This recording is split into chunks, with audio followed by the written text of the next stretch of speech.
ሀገር ውስጥ እስከ ባህር ማዶ የተጣጡ ዝርዝር ስፖርታዊ መረጃዎቻችን ወደ እናንተ በስፋት የሚዳሰሱበት የቅዳሜ ማለዳ የገበያ ስፖርት ልዩ ዝግጅታችን ጀምሯል። እነሆ እስከ ፍጻሜው ድረስ አብራችሁ እንድትቆዩ የጋበዝኳችሁ። በቆይታችን ደግሞ በርካታ ርዕሰ ጉዳዮች እንዳስሳለን። በሀገር ውስጥ የኢትዮጵያ እግር ኳስ ፌዴሬሽን ፕሬዚዳንታዊ ምርጫን በተመለከተ ትናንትና ከምርጫ አስፈጻሚ ኮሚቴ ዝርዝር መግለጫዎች ተሰጥተዋል።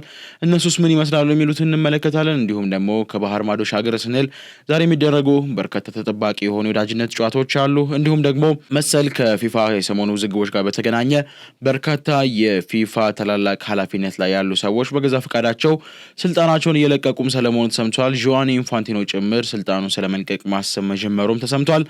ሌሎች ከዝውውር ጋር የተገናኙ መሰል ጉዳዮችን የምናነሳ ነው የሚሆነው። ፕሮግራሙን ወደ እናንተ አዘጋጅቼ የማቀርብላችሁ ሮቤል አብርሃም ነኝ። እስከ ፍጻሜ ድረስ አብራችሁ እንድትቆዩ ግብዣዬ ነው።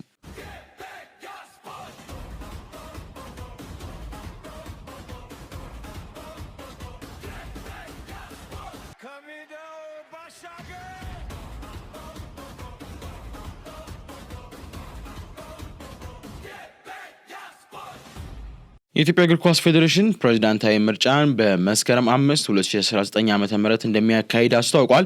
ታዲያ ምርጫ አስፈጻሚ ኮሚቴው እንዲሁም ደግሞ እግር ኳስ ፌዴሬሽኑ በጋራ በመሆን ትናንትና ባከናወኑት ልዩ የጋዜጣዊ መግለጫ መሰረት ሁለቱም አካላቶች ምርጫው መቼ እንደሚከናወን፣ የምዝገባ ሂደቱን በምን ያህል ቀን ተከናውኖ እንደሚጠናቀቅ ለካፍ እንዲሁም ደግሞ ለፊፋ ማሳወቃቸውንም ጭምር ነው የገለጹት ማለት ነው። ትናንትና በጁፒተር ሆቴል ከሰዓት 9 ሰዓት በነበረው ዝርዝር ጋዜጣዊ መግለጫ ላይ እንደተናገሩት ከሆነ በምርጫ የሚሳተፉ ፕሬዚዳንቶች ብቻ ሲሆኑ 8 የስራ አስፈጻሚ አባላትም ይኖራሉ ነው የተባለው። ልክ እንደ ፕሬዚዳንቶቹ ሁሉ በስራ አስፈጻሚ ይዘው መወዳደር እንደሚችሉ ነው የተገለጹት። ፕሬዚዳንቶቹ የራሱን የሆነ ስራ አስፈጻሚ ይዞ እንዲወዳደርም የተገለጸ ሲሆን ከዛ ውስጥም ደግሞ ሁለቱ ሴቶች መሆን እንዳለባቸውም ጭምር ተጠቁሟል። ምናልባት ከዚሁ ጋር በተገናኘ አንድ ነገር ለማንሳት ያክል ምዝገባው ከትላንትና ጀምሮ እንደተጀመረ እና ለቀጣዮቹ ተከታታይ 9 ቀናቶች እንደሚቀጥልም ጭምር ነው የተገለጸው ማለት ነው። የምዝገባው ሂደት ኢትዮጵያ እግር ኳስ ፌዴሬሽን የፕሬዚዳንታዊ ምርጫ ሲያከናውን ኢሳያስ ጂራን ያሰናብታል ወይስ ደግሞ በኃላፊነታቸው ይቀጥላሉ የሚለው ሌላው ትኩረትን ስቦ የሚጠበቅ ጉዳይ ነው። ከሰሞኑ ግን በበርካታ ከተጫዋቾች ዝውውር ጋር በተገናኘ ገና እንዲሁም የዝውውር መስኮቱንም ትንሽ የኢትዮጵያ እግር ኳስ ፌዴሬሽን ወደ ሐምሌ 30 የገፋበት ራሱን የቻሉ ብዙ አይነት ምክንያቶች አሉ። በተለይ ከክለብ ላይሰንሲንግ ጋር በተገናኘ በጣም ብዙ ዝርዝር ጉዳዮች እየወጡ ነው የሚገኙት።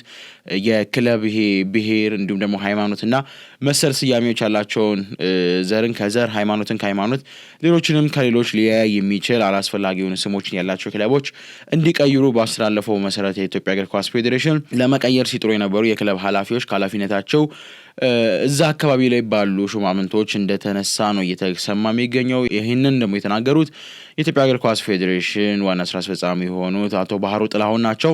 ታዲያ ከሰባተኛ ጋር በነበራቸው ቆይታ ላይ ስለ ኢትዮጵያ እግር ኳስ ፌዴሬሽን እየተሰሙ ያሉትን አላስፈላጊ የሆኑ ነገሮች ያለ አግባብ ስማቸው እየጠፋ እንደሆነም ጭምር በመግለጽ በርካታ ዝርዝር ጉዳዮችን አድርሰዋል። እሱን ደግሞ በልዩ የአመሻሽ ፕሮግራማችን ላይ ይዘንላችሁ የምንቀርብ ጉዳይ ነው የሚሆነው። ምክንያቱም የኢትዮጵያ እግር ኳስ ፌዴሬሽን እየሰራው ያለው ስራ ምንድን ነው? ይሄ ስራ ሴማን ነው? በተለይ ደግሞ ከአዲስ አበባ ስታዲየም ግንባታ ጋር በተገናኘም በርካታ ጥያቄዎች ተነስተዋል። እኛ አልሰራ ነው ባህልና ስፖርት ቱሪዝም ቢሮ ነበር ይህንን ጉዳይ የያዘው። እነሱም ደግሞ እኛን ሁላ ወደ ውስጥ የማስገባት ፍቃድ ከልክለውን ነበረ። በተደጋጋሚ ያንን ነገር ለማስተካከል የሚመለከተውን የበላይ አካል አናግረን የነበረ ቢሆንም ምላሽ ሳናገኝ ስታዲየሙን አንዴ በገባንበት አጋጣሚ ሁላ እንኳን ሳሩ እንዲነሳ ትእዛዝ ሰጥተን የነበረ ቢሆንም ሊሆን አልቻለም። በእኛ ሪኮሜንዴሽን መሰረት ግን እየተመራ የሚገኘው ባህር ዳር ስታዲየም በጥራት እየተሰራ ነው ሲሉ አስታውቀዋል። ታዲያ አጠቃላይ ዝርዝር መግለጫቸው እንዲሁም ደግሞ የነበራቸው ቆይታ ምን ይመስል ነበር የሚለውም በልዩ ፕሮግራማችን ይዘን እንመጣለን።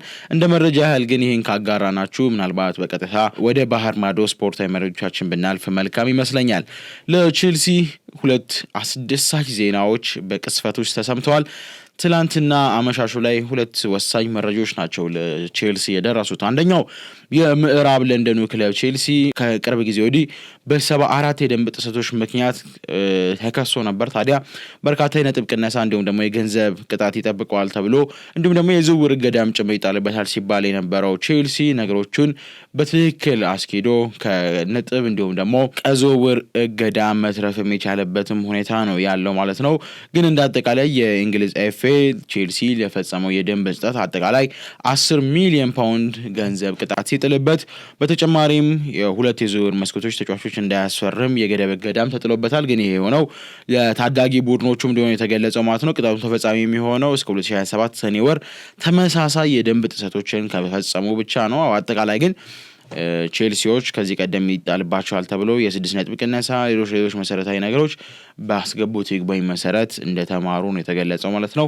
ምናልባት ከዚህ በኋላም የማንቸስተር ሲቲ ጉዳይ በሰፊው እንደሚጠበቅም ጭምር ነው የሚገለጸው። ይህንን ተከትሎ ቼልሲም ዝርዝር መግለጫዎችን አውጥቶ ነበር። ቼልሲም እንዳለው ከሆነ የአሰራር ሂደቱን በትክክል ጠብቄ ስለሰራው ቀና ብዬ እራመድ ነበረ ብለው አንስተዋል። ታዲያ ቀና ብሎ ስንራመድ ደግሞ እያንዳንዱን አስፈላጊ የሆኑ ሰነዶች አቅርበን ነው በራሳችን ይግባኝም ጠይቀን ነፃ የወጣ ነው። ስለዚህ ለተደረገልን ትብብር ሁሉ ከወዲሁ እያመሰገንን ዳግም ደግሞ እንደዚህ አይነት ጥሰቶች ከእንደዚህ አይነት ጋር በተያያዘ የቼልሲ ስም እንደማይነሳ ለማሳወቅ እንወዳለን ሲሉ መግለጫቸውን አውጥተዋል። ሌላኛው ደግሞ መልካሙ ዜናቸው ደግሞ ሚካኤሎ ሙድሪክ ተመልሶላቸዋል። ሚካኤሎ ሙድሪክ እንግዲህ እንደሚታወቀው ይህ ዩክሬናዊ የፊት መስመር ተጫዋች ከጸረ አበረታች ንጥረ ነገር ጋር በተገናኘ 4 ዓመታት ያህል በኤፍኤ ከእግር ኳስ ታግዶ እንደነበር ይታወቃል።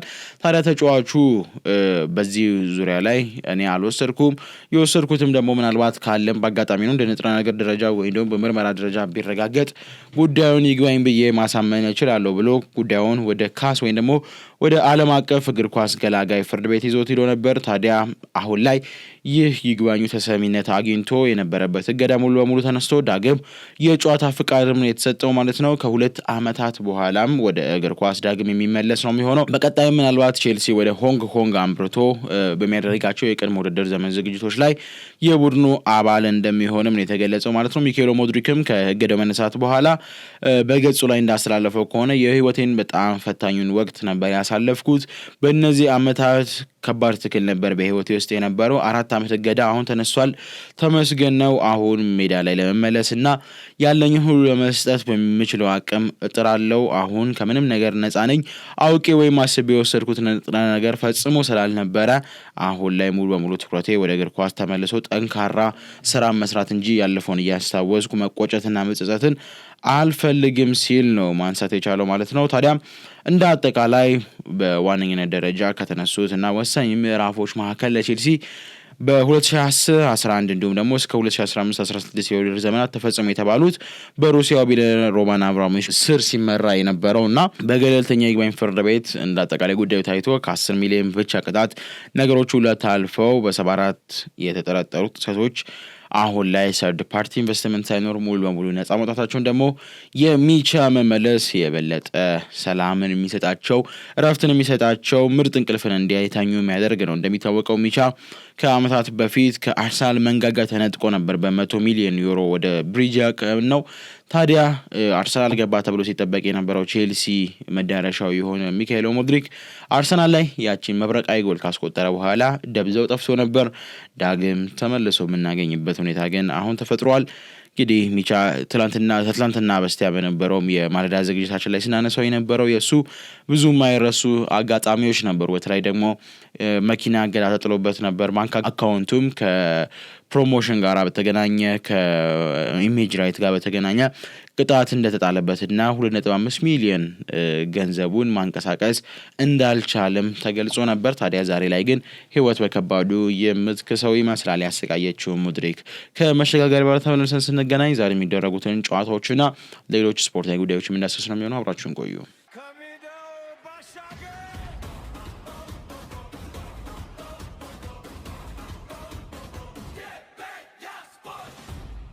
ተመልሰናል። መሰል ከፊፋ ጋር የሰሞኑ ውዝግቦችን የቀጠሉትን ጉዳዮች እናንሳ። ጂያኒ ኢንፋንቲኖ ስራቸውን ስለመልቀቅ ማሰብ መጀመራቸው ተገልጿል። በስራቸውም ያሉት አማካሪውና የፊፋ ዋና ስራ አስፈጻሚም ስራቸውን በገዛ ፈቃዳቸው ስለመልቀቃቸውም ጭምር እየተሰማ ነው የሚገኘው። ሮማን ማሊና ምሽቱን ይዞት በወጣው መረጃ መሰረት የፊፋ ዋና ጸሐፊ ማቲያስ ግራፍስትሮም በጂያኒ ኢንፋንቲኖ ላይ መፈንቅለ መንግስት ለማካሄድ እያሴሩ ስለመሆኑ ከውስጥ ምንጮች መረጃዎች ተገልጸዋል። ራሳቸውንም ከኃላፊነት ስለማግለላቸውም ጭምር ነው የተገለጸው ማለት ነው። በእርግጥ ጫናው በኢንፋንቲኖ ላይ እየጨመረ መምጣቱንና እሳቸውም ከስልጣን የመውጣት እድላቸው እየጨመረ መምጣቱን አብደል በዋልሟ ዘግቦት ነበረ። ይሁን እንጂ አሁን ላይ ያለው የፊፋ የስር መሰረት መናድ የበለጠ ጉዳዩን አጨቃጫቂ እንዲሆን ያደረገው ነው የሚገኘው። እሱም ብቻ አይደለም።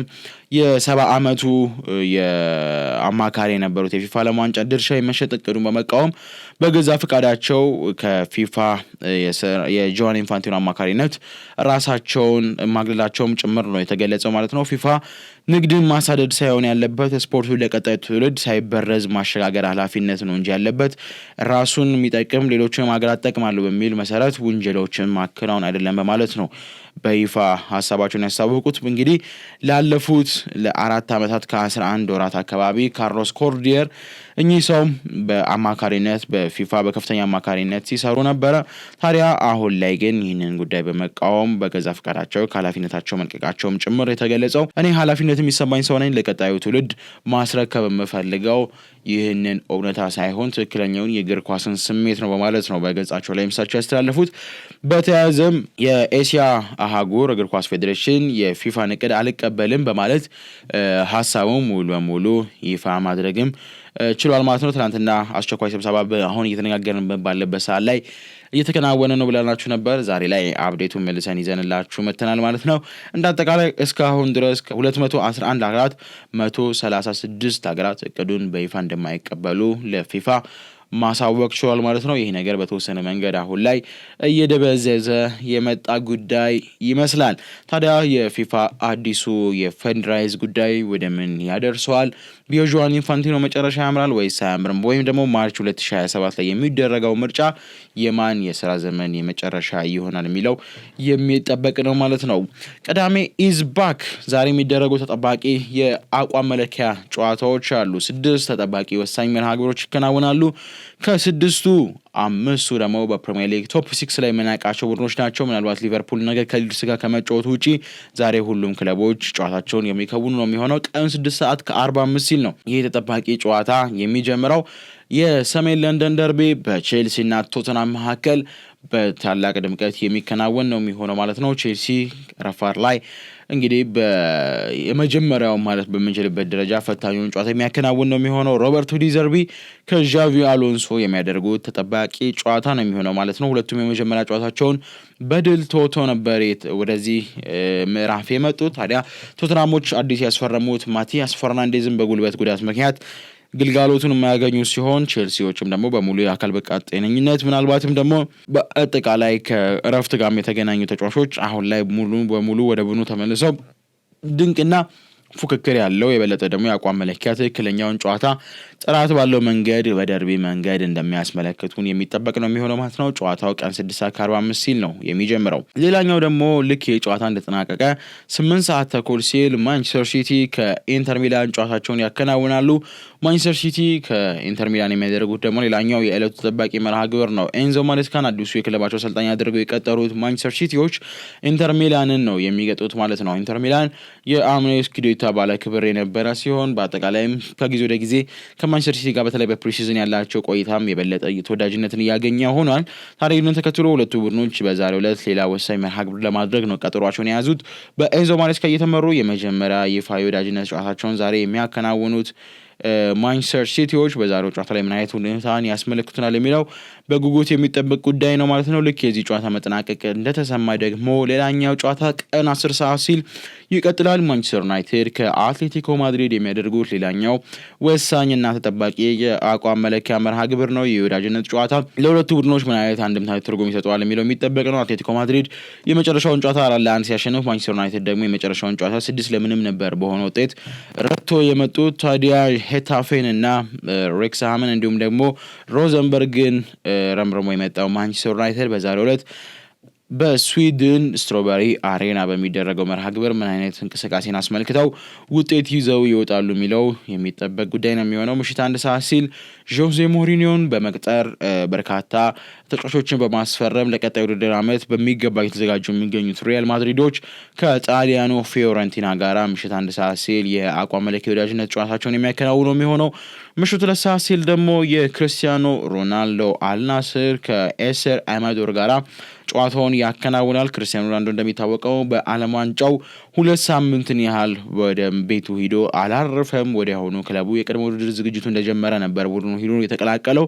ታዲያ ለስራ የማይታተረው ክርስቲያኖ ሮናልዶ ዛሬስ በቡድኑ እንቅስቃሴ በምን አይነት ደረጃ ይጠበቃል የሚለው ሌላ ትኩረትን የሚስብ ጉዳይ ነው ማለት ነው። ሌላኛው ደግሞ ምሽት 3 ሰዓት ላይ ዢሮና ከአርሰናል የፕሪሚየር ሊግ ሻምፒዮኖቹ በአንድ ሰሞን ክስተት የነበሩት በላሊጋው በሻምፒዮንስ ሊግ ደምቀው አሁን ላይ ግን ላሊጋው ላይ እህል ውሃቸው የተቋረጡ እነዚህ ቡድኖች ምሽት 3 ሰዓት ላይ ጨዋታቸውን የሚከውኑ ነው የሚሆነው ማለት ነው። ምናልባት ትናንትና የተከናወነ አንድ መርሃ ግብር ነበር፣ እሱን ላንሳላችሁ። በርሚንግሃም ሲቲ ከባርሴሎና ጋራ የትናንትና ምሽት ላይ የአቋም መለኪያ ጨዋታውን አድርጎ ነበር። ታዲያ ምሽት 4 ሰዓት ላይ የተደረገው ጨዋታ 2-2 በሆነ ውጤት ነበር መደበኛው ጨዋታ የተጠናቀቀው።